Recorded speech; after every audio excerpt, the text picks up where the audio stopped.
à Gravelines, dans le nord de Calais,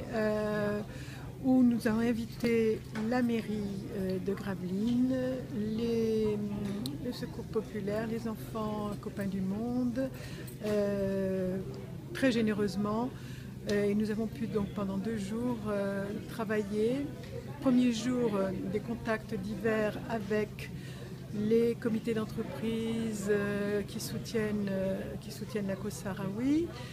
La projection de 2 films, le film La République en exil de Shir Jamal qui évoque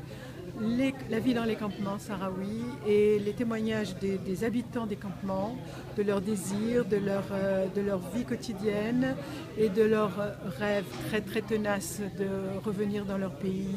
c'est-à-dire le Sahara occidental, actuellement malheureusement occupé par le Maroc.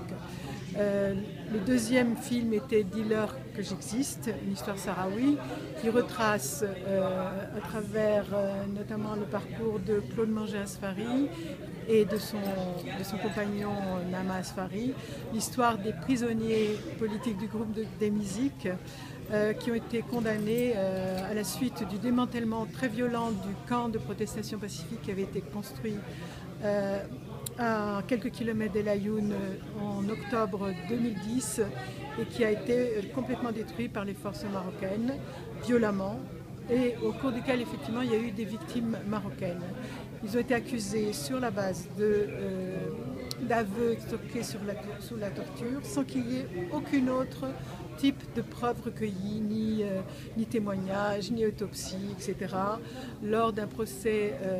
militaire qui a eu lieu en 2013. Aujourd'hui, ce procès a été cassé. Il est en cours, puisqu'il y a eu une première séance en appel devant la Cour de Rabat le 26 décembre 2016, suivi d'un autre le 23 janvier 2017, qui s'est ouvert pendant 3 jours, où des avocats français, notamment les défenseurs de Nama Asfari, mais aussi Ouled Olfa qui défendait l'ensemble des accusés de l'Hémizic, ont pu plaider. Ils ont plaidé très fortement sur la base du droit international humanitaire, c'est-à-dire de celui qui est édicté par les conventions de Genève auxquelles le Maroc adhère. Il a adhéré aux conventions de Genève. Et ces conventions de Genève, ce droit international humanitaire, considère que le Maroc est une puissance occupante dans un territoire qu'il occupe par la force depuis 40 ans, ou plus de 40 ans, et que donc s'il y a des procès à faire, ils doivent se faire dans le territoire occupé. Voilà, et les prisonniers devraient être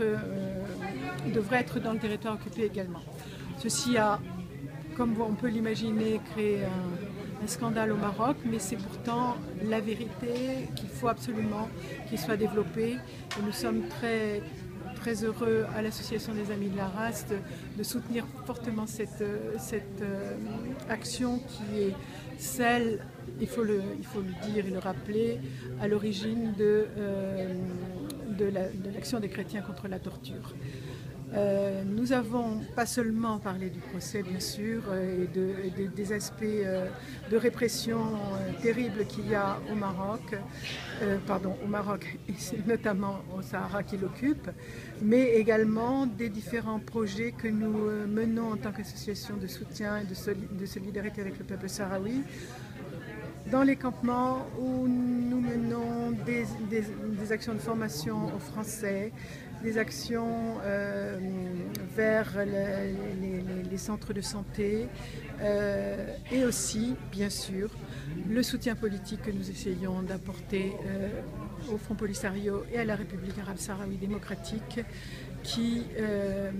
développe vraiment un modèle de société, de gouvernement en exil, mais démocratique, respectueux du droit des femmes, respectueux de la liberté d'expression et qui se bat au quotidien, malgré une situation d'exil très difficile, pour se faire connaître et pour vaincre ce qui est considéré comme une colonisation en fait de la part d'un pays africain